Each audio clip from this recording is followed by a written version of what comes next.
योसेफ आणि एस्तेर ह्या दोघांनाही परमेश्वराने अधिकार देऊन राजपद देऊन आशीर्वादित केले होते.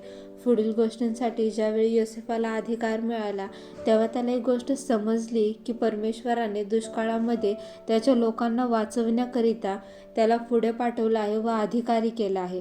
परंतु जेव्हा एस्तेरला राजपद मिळाले तेव्हा ती विसरून गेली की परमेश्वराच्या लोकांना वाचवण्याकरिता कदाचित तिला ते राजपद मिळालं असेल.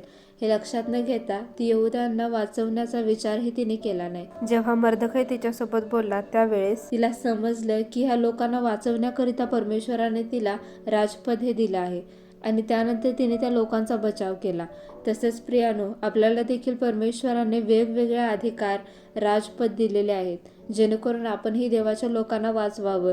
योसेफाचं पूर्ण लक्ष हे परमेश्वराकडे होते, त्याच्या मार्गाकडे होतं की देवाने कशासाठी त्याला राजपद दिलेलं आहे, कशासाठी त्याची निवड झालेली आहे हे त्याला समजलं होतं. परंतु एस्तेरचे तसे नव्हते. ती राज्यामध्ये गुंतलेली होती व त्यामुळे देवाच्या राज्याचे रहस्य काय आहे हे तिला समजलं नव्हतं. पण जेव्हा ते तिला समजलं त्यावेळेस तिने सैतानाच्या सर्व योजनांना उद्ध्वस्त केलं व देवाच्या इच्छेला तिने महत्त्व दिले.